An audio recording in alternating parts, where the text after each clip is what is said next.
तो प्यारे बच्चों देखिए, हम लोग दर्पण में प्रतिबिंब की प्रकृति पढ़ रहे हैं। इसमें से हम लोग देख चुके हैं कि अवतल दर्पण में 6 प्रतिबिंब बनता है, उसमें से 2 प्रतिबिंब हम लोग देख चुके हैं कि कहाँ कहाँ बनता है। तो पहला हम लोग देखे थे कि जब वस्तु को अनंत में रखा जाता है तो प्रतिबिंब मुख्य फोकस में बनती है, और जब वस्तु को अनंत और वक्रता केंद्र के बीच में रखा जाता है तो प्रतिबिंब वक्रता केंद्र और मुख्य फोकस के बीच में बनती है। इस तरह से हम लोग 2 प्रतिबिंब देख चुके हैं। अब तीसरा प्रतिबिंब देखिए कैसे बनेगा, इसकी अवस्था देखिए कहाँ पर वस्तु को रखना है। तो देखिए जब वस्तु को अवतल दर्पण के वक्रता केंद्र अर्थात सी पर रखा जाए, है ना। अब हम लोग क्या करेंगे कि प्रतिबिंब को कहाँ रखेंगे, तो सी पे रखेंगे, वक्रता केंद्र सी। तो जो अवतल दर्पण होगा, ये देखिए अवतल दर्पण है, तो अवतल दर्पण में क्या होता है कि पीछे की सतह को हम लोग रख देते हैं, ऊपर उभरी हुई सतह को, और धंसी हुई सतह पर प्रकाश का परावर्तन होता है। ये देखिए ये हो गया आपका मुख्य अक्ष, है ना। ये मुख्य अक्ष हुआ।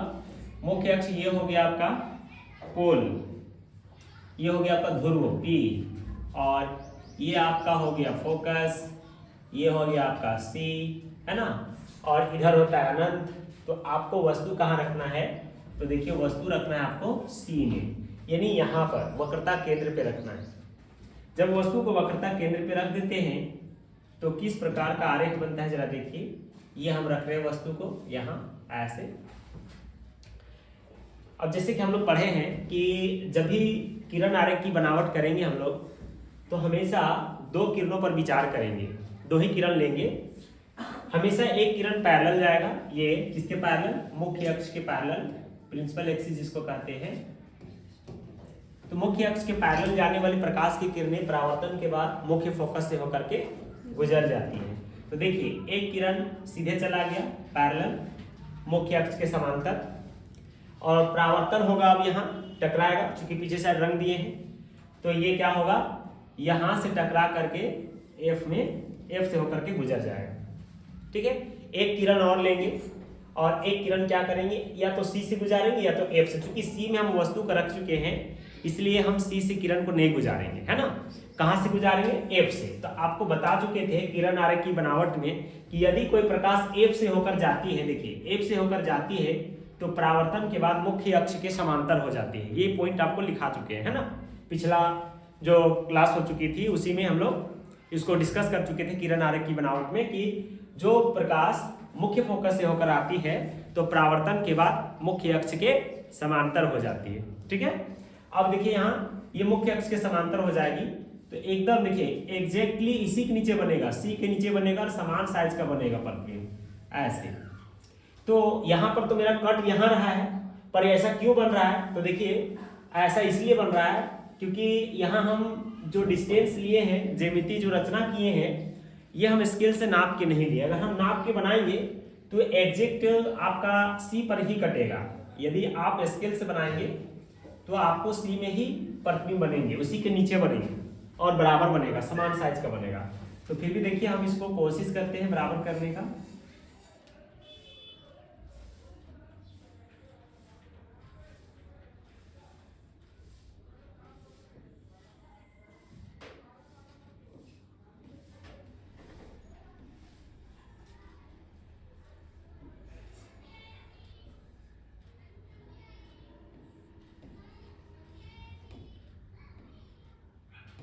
ये हो गया आपका प्रतिबिंब। देख लीजिए, अगर कोई प्रकाश की किरणें मुख्य अक्ष के समांतर जाती है, एक किरण तो प्रकाश की किरण समांतर जाएगी और परावर्तन के बाद मुख्य फोकस, ये हो गया आपका एफ, मुख्य फोकस से होकर गुजर जाती है ना। और दूसरा किरण चूंकि सी से ही जाती है, लेकिन सी में वस्तु को रख दिए तो खुद उसी में नहीं आ सकती, इसलिए लाइट जो है, जैसे कि कोई कैंडल हम लोग जलाते हैं, ऐसे रख भी सकते हैं, तो नीचे देखते छाव हो जाता है, मतलब उसकी छाया हो जाता है, अंधकार हो जाता है, तो लाइट इस जगह पे नहीं पड़ती है, इसलिए लाइट ऐसे करके चला जाएगा इधर से, तो एफ से होकर गुजर जाएगा। जैसे एफ से होकर जाएगा तो ये देखिए यहाँ से ऐसे जा रहा है ना, और टकराएगा दर्पण से, और जैसे ही टकराएगा वो परावर्तन हो जाएगा ऐसे। और कैसा हो गया, देखिए मुख्य अक्ष के समांतर हो गया। देखिए ये मुख्य अक्ष कौन सा है, मुख्य अक्ष ये वाला, तो मुख्य अक्ष के समांतर हो जाएगा, यानी फोकस से होकर जाने वाली प्रकाश की किरणें, है ना। फोकस से होकर जाने वाली प्रकाश की किरणें परावर्तन के बाद मुख्य अक्ष के समांतर हो जाती है, और समांतर आने वाली प्रकाश की किरणें परावर्तन के बाद मुख्य अक्ष के मुख्य फोकस से होकर चली जाती है। अब यहाँ देखिए कटा कहाँ है, यहाँ पर ये वाला कटा, परावर्तन के बाद देखना, परावर्तन के बाद इस जगह पे कटा, आपका इस जगह पे कट गया। तो देखिए ये हो गया आपका प्रतिबिंब, ये हो गया आपका वस्तु, और ये हो गया उसकी प्रतिबिंब। अब प्रतिबिंब की प्रकृति जब लिखिएगा तो कैसे लिखेंगे, तो प्रतिबिंब की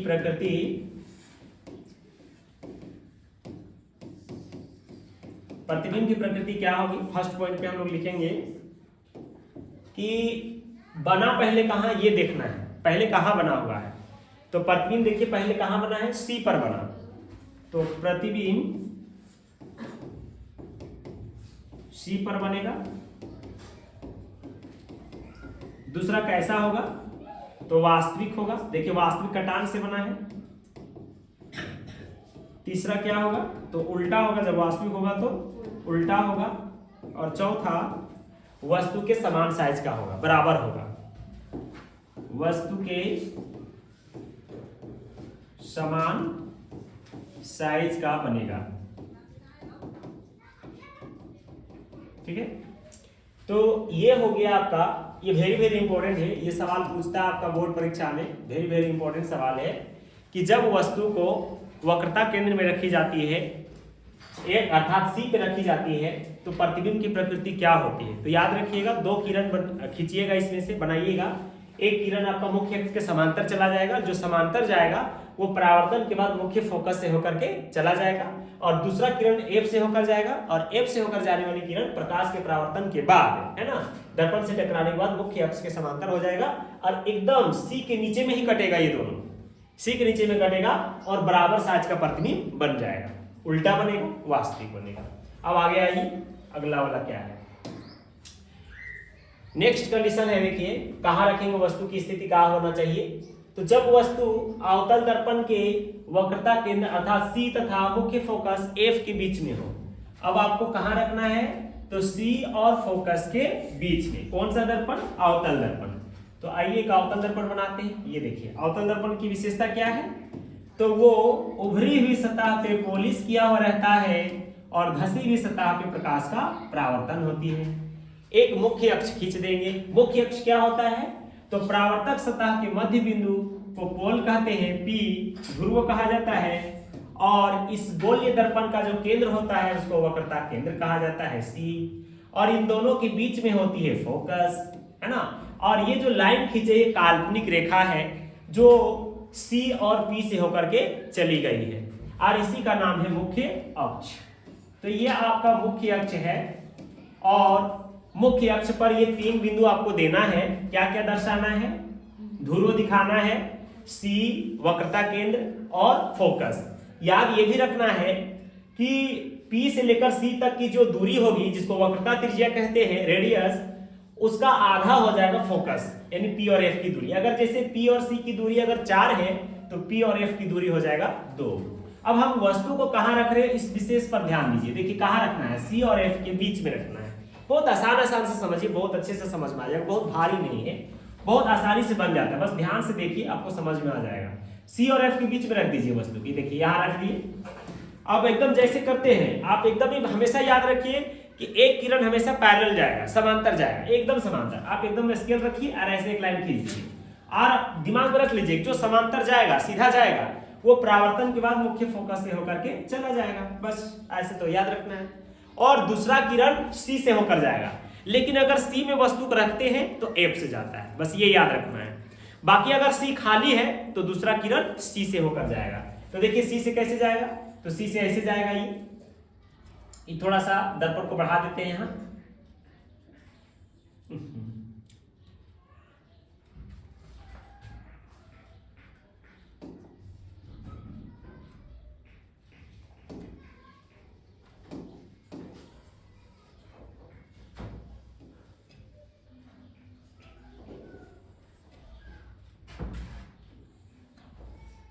ऐसे आगे बढ़ाएंगे आप ऐसे किरण को, तो ये कहीं ना कहीं कटेंगे। देखिए ये कट गया, इसको भी मुख्य अक्ष को भी थोड़ा बढ़ा देते हैं। तो देखिए यहाँ आपका प्रतिबिंब जो है इस जगह पे बन रहा है। अब इसका डायरेक्शन देना बहुत जरूरी है, डायरेक्शन नहीं दीजिएगा तो पता नहीं चलेगा। देखिए ये किरण ऐसे आ रहा है, ऐसे ऐसे, ठीक है, ऐसे पार हो गया और ये शुरू में ऐसे गया लाइट और परावर्तन के बाद सी से होकर के चला गया। तो याद रखना है सी से होकर जाने वाली प्रकाश की किरणें परावर्तन के बाद सी से होकर ही गुजर जाती है। अब आपको स्पष्ट दिखाई दे रहा होगा प्रतिबिंब की प्रकृति, यानी प्रतिबिंब कैसा बना है इसके आपको बहुत अच्छा से समझ में आ रहा होगा। देखिए यहाँ पर वस्तु का साइज देखिए और प्रतिबिंब का साइज देखिए। प्रतिबिंब का साइज बहुत बड़ा है, कहाँ बना है, अनंत में तो नहीं बना है, अनंत तो बहुत उधर होता है, कहाँ बना है देखिए, अनंत उधर है ना, इधर अनंत है और ये सी है तो इसके बीच में बना है। तो आप लिखिएगा ऐसे भी लिख सकते हैं, सी से परे या तो अनंत और सी के बीच में, ऐसे लिख सकते हैं। तो प्रतिबिंब की प्रकृति कैसे लिखिएगा, तो लिखना है प्रतिबिंब की प्रकृति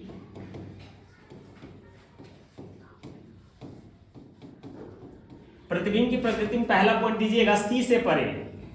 परे का मतलब होता है दूर, पीछे, है ना, सी से दूर, या फिर कह सकते हैं अनंत और सी के बीच में। तो सी से परे। दूसरा पॉइंट पे क्या है, वस्तु से बड़ा है, बहुत बड़ा है, देखिए यहां पर, है ना, वस्तु से बहुत लार्ज है, बहुत ज्यादा बड़ा है। तीसरा देखिए यहां पर कैसा बना है, तो वास्तविक है।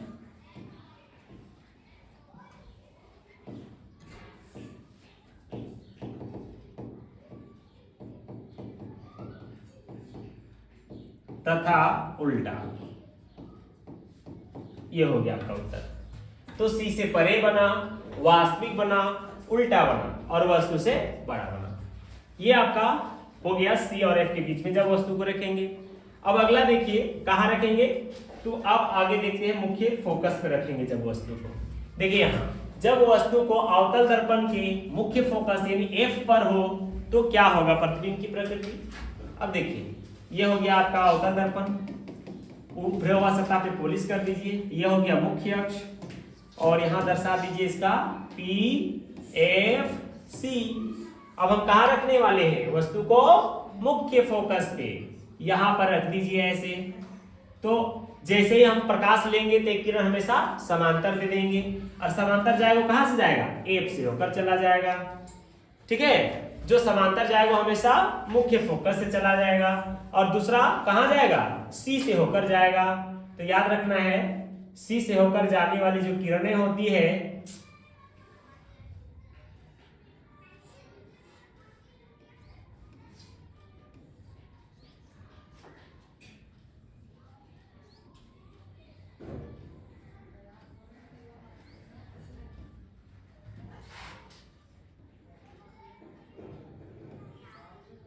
कुछ इस तरह से आपका जाएगा। देखिए अब इसमें डायरेक्शन दे देते हैं। तो ये प्रकाश ऐसे गया, आपको पता है सी से होकर जाने वाली किरण उसी माध्यम में वापस लौट जाती है। ये आपका देखिए अब यहाँ आपको दिखाई दे रहा होगा कि ये ऐसा लग रहा है जैसे रेल की पटरी बन गया। देखिए यहाँ ध्यान से आप स्केल से बनाइएगा तो लगेगा कि ये रेल की पटरी है ना। और स्केल से याद रखिएगा कि पी और एफ की दूरी अगर 2 दीजिएगा तो पी और सी की दूरी 4 दीजिएगा, डबल दीजिएगा उसका, तब आपका सही बनेगा। और हमेशा फिगर जो है आपको पेंसिल से बनाना है, अगर आप पेन से बनाते हैं तो नंबर कट जाएगा। तो पेंसिल से हमेशा कोशिश कीजिएगा। जो चित्रारेख होती है, चित्र बनाते हैं, ड्राइंग जब हम लोग करते हैं, जहाँ संभव पड़ती है, आवश्यकता पड़ती है, यथा संभव जहाँ जरूरत पड़ती है वहां पर हम लोग चित्र बनाते हैं। चित्र हमेशा पेंसिल से बनाते हैं, तो इसको याद रखना है। अब देखिए यहाँ अगर हम इसको पीछे की ओर कल्पना करके बढ़ा दें लाइन को ऐसे, तो भी कहीं नहीं मिलेंगे, और इधर भी बढ़ावे अनंत में भी तो भी कहीं नहीं मिलेंगे। ऐसे कंडीशन में देखा जाता है कि कहीं ना कहीं तो मिलेगा जरूर, पर कहाँ मिलेगा, तो वो है इन्फिनाइट, अनंत, जहां हम नहीं जा सकते हैं। तो इसकी प्रतिबिंब की प्रकृति कैसे लिखेंगे, तो यहां पर अगर हम बात करेंगे प्रतिबिंब की प्रकृति का, तो देखिए सबसे पहले ये आपका बनेगा कहीं ना कहीं बनेगा, और कहां बनेगा, अनंत पे। तो सिंपल बात है, ये अनंत पे बनेगा, और जब अनंत पे बनेगा तो बहुत बड़ा होगा, लार्ज होगा, बहुत बड़ा होगा, वस्तु से बहुत बड़ा। और तीसरा वास्तविक होगा, और उल्टा होगा।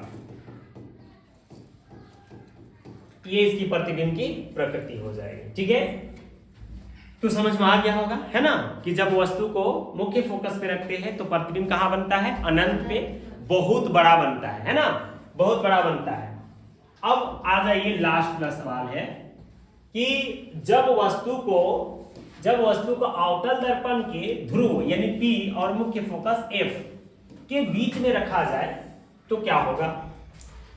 अब हम ये वेरी इंपॉर्टेंट सवाल है ये परीक्षा में आपको अवश्य पूछता है, ठीक है ना, ज्यादातर यही सवाल पूछता है। तो देखिए ये सवाल बहुत इंपॉर्टेंट है और इसमें भी कोई बड़ा बात नहीं कि नहीं होगा, बहुत आसान सा है। इसको भी देखिए जैसे बनाते गए वैसे कीजिए। ये हो गया आपका P, ये हो गया आपका F, ये हो गया C, और फिर उसी तरह से वस्तु को जहां बोला वहां रख दीजिए। कहां बोला है? तो देखिए P और F के बीच में। तो P कहां है? यहाँ।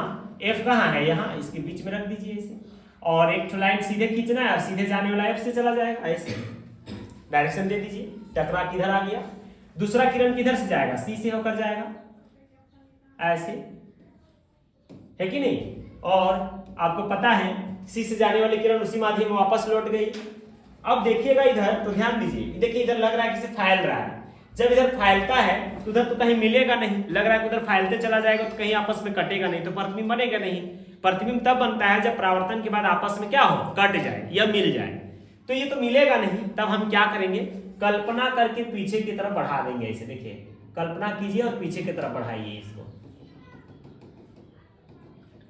तो आपको दिखाई देगा, ये समझ में आएगा कि पीछे बढ़ाने से ये यहां पर ऐसे मिल जाता है। देखिए काल्पनिक रेखा है, काल्पनिक रेखा को हमेशा डॉट डॉट डॉट करके दिखाना है। अब यहां पर आपको दिख रहा होगा कि ये जो प्रतिबिंब बन रहा है उसकी प्रकृति कैसी है। तो प्रतिबिंब की प्रकृति आपका हो जाएगा, प्रतिबिंब की प्रकृति पहला दर्पण के पीछे बना कहां? दर्पण के पीछे, दर्पण के पीछे। दूसरा वस्तु से बड़ा, वस्तु से बड़ा। तीसरा काल्पनिक बना है, देख लीजिए काल्पनिक बना, डॉटेड लाइन को काल्पनिक बना बोला जाता है, काल्पनिक रेखा कहा जाता है, डॉट बिंदु वाला को। तो ये काल्पनिक बना, और जब काल्पनिक होगा तो हमेशा सीधा होगा, तो काल्पनिक तथा सीधा होगा। तो बस यही बात है, इतना सा लिख देना है। 3 नंबर का सवाल आती है परीक्षा में, बना लेना है, बहुत आसान है ना, वेरी इंपॉर्टेंट है। तो आपको याद रखना है कि अगर यदि अवतल दर्पण में ध्रुव और मुख्य फोकस के बीच में किसी वस्तु को रखा जाता है तो प्रतिबिंब की स्थिति क्या होती है।